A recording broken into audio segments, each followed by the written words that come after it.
자, 오늘의 시사평론가 리엘 파트너스의 이승기 변호사 오셨습니다. 어서 오십시오. 예, 안녕하세요. 이승기 변호사. 예. 낙엽을 밟을 때 들리는 바스락 소리마저 경쾌한 금요일 맞습니까?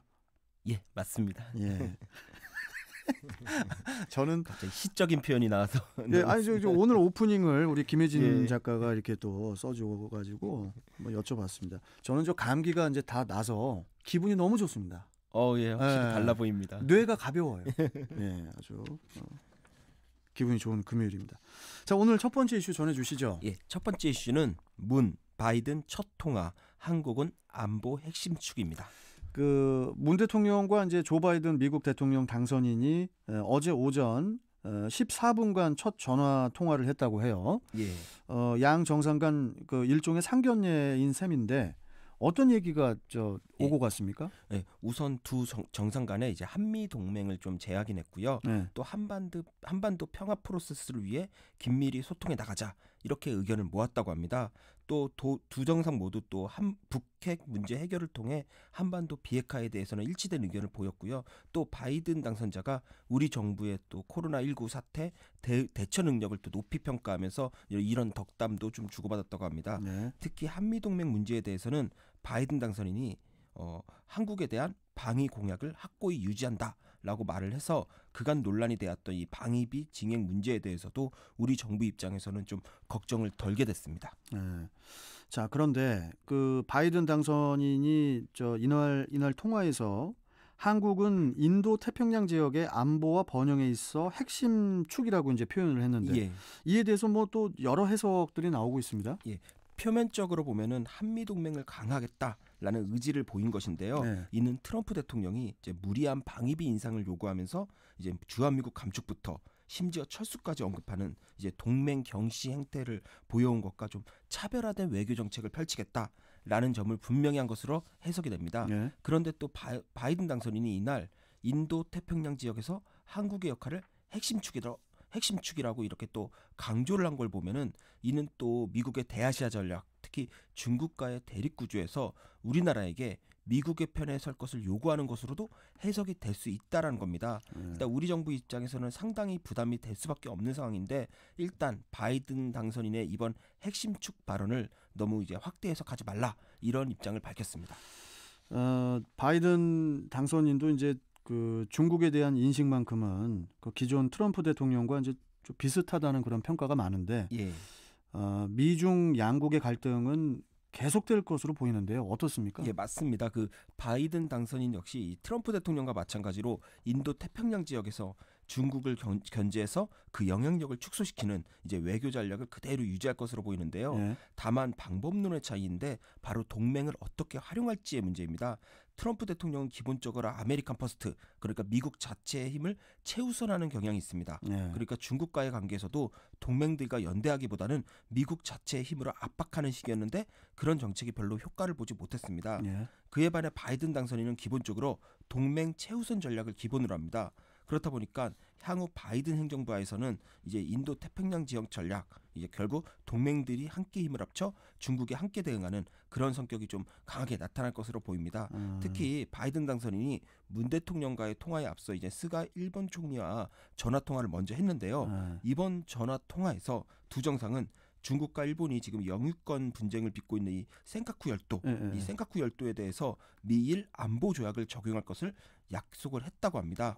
이 미일 안보 조약은 미일 양국이 일본의 영역 또는 주한미군 기지 중 어느 한쪽에 대한 무력 공격이 있는 경우에는 함께 대처하고 행동할 것을 선언한다라는 그런 내용입니다. 주한미군 기지가 아니고 주일미군 기지겠죠? 주일미군 기지인데 그렇다 보니까 중일 분쟁 지역인 이 센카쿠 열도에서 미일 안보 조약을 재확인한 건 역시 바이든 당선인이 굳건한 미일 동맹을 기반으로 중국 견제 외교 노선을 분명히 하겠다. 그런 의지로 해석이 되는 것입니다. 네. 그런데 또 최근 중국이 또 바이든 시대를 맞아 또 주변 국가에 또 협력 관계에 공을 들이고 있습니다. 중국도. 그런데 중국과 러시아가 주축인 이 상하이 협력기구를 통해 미국의 일방주의 외교를 비난하면서 이 시진핑 주석이 러시아와 중앙아시아를 묶어 운명 공동체를 만들자라는 제안을 하면서 글로벌 거버넌스를 이제 바꿔야 된다. 그러기 위해서는 행동에 나서야 된다. 이런 말을 했고요.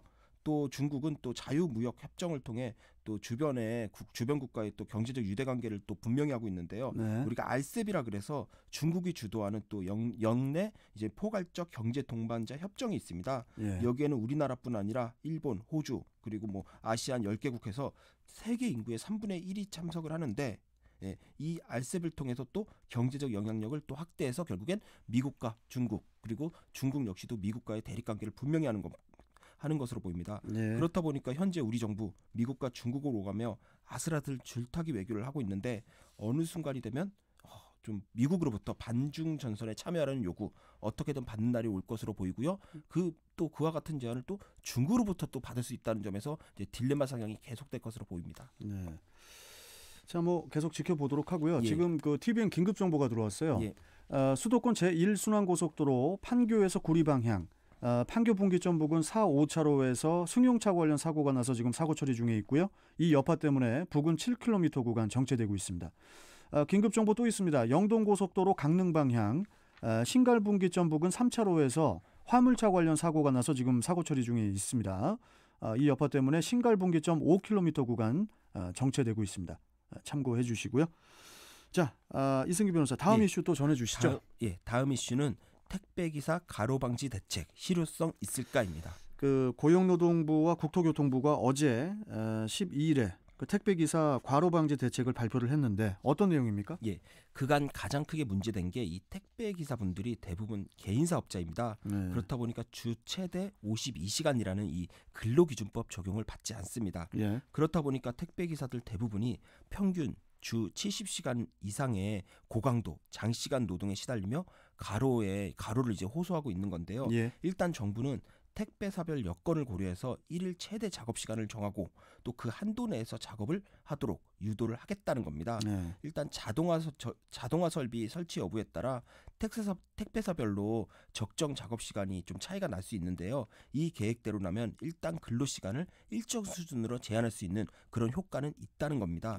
그리고 또 오후 10시 이후부터는 신선식품을 제외한 심야 택배를 금지하고요.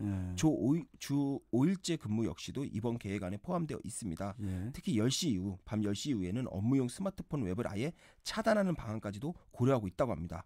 그 외에 이제 택배기사 그 5일제 확산을 유도하는 방안이 이번에 포함이 되는데 이 역시도 이제 소위 이제 표준 계약안에 포함을 시킨다는 겁니다. 그런데 택배 한 건당 그 배송 수수료가 한 800원 정도 수준이라고 예. 알고 있는데 이 부분에 대해서는 좀 구체적인 해결 방안이 아직 안 나온 것 같아요. 예. 그 배송 수수료가 낮다 보니까 택배 기사님들이 일정 수입을 또 유지하기 위해서 또 배송 물량을 늘려야 되고 또 그렇다 보니까 무리해가지고 일을 할 수밖에 없는 그런 그 구조잖아요, 지금. 예. 맞습니다. 그 가장 큰 문제인데요. 현실적으로 그런데 그 배송 수수료를 높이면 택배 가격이 올라갑니다. 이는 곧 소비자 부담 증가로 이어지는 걸 말하는데요. 그렇다 보니까 정부도 이를 일방적으로 결정하는 거에서 상당히 부담을 느낍니다. 네. 일단 이번 계획안에서는 택배 사업자 그리고 노동자 단체, 소비자 단체, 대형 하주, 국회, 전문가가 참여하는 이제 사회적 협의체를 만들어서 내년 상반기까지 택배 가격 인상에 대한 개선 방안을 내놓기로 그렇게 하는 수준으로 정리가 됐습니다. 네. 대신 택배 기사의 배송 수수료가 이제 낮아지는 주요 원인 중 하나로 이제 백마진 관행이 있는데요. 백마진? 이 부분을 이번에 좀 근절하겠다라는 계획을 밝혔습니다. 네. 실제로 소비자가 부담하는 한 2,200원 정도의 택배비 가운데 한 600원 정도는 온라인 쇼핑몰이나 이제 홈쇼핑 같이 이제 화주에게 이제 리베이트 형식으로 지급이 된다고 합니다. 예. 이런 백마진 관행이 결국에는 택배 가격에 거품을 만들고 또 택배 기사에게 들어갈 배송 수수료를 줄게 만드는 그런 이제 악효과를 일으키는데요. 이 부분에 대해서는 철저히 조사해서 개선 방안을 마련하겠다는 겁니다. 그거 아시죠? 이승기 변호사도 뭐 배민이라든지 뭐 요기요라든지 그런 데서 음식 배달 시켜 보셨죠? 예. 배달비가 얼마인 줄 아시죠? 2,000원 정도. 그거 싼 거예요. 예, 맞습니다. 어디 저 비싼 데는 저 배달비가 5-6천 원이라니까요. 예. 그런데도 저 음식을 사서 먹습니다. 예. 그러니까 제가 이 말씀 왜 드리냐면은 그런 얘기도 있어요. 우리 이 소비자들도 조금 희생을 해서 한 1-200원이라도 더 배송료를 좀 올려서라도 그 택배 기사분들에게 도움을 좀 주자.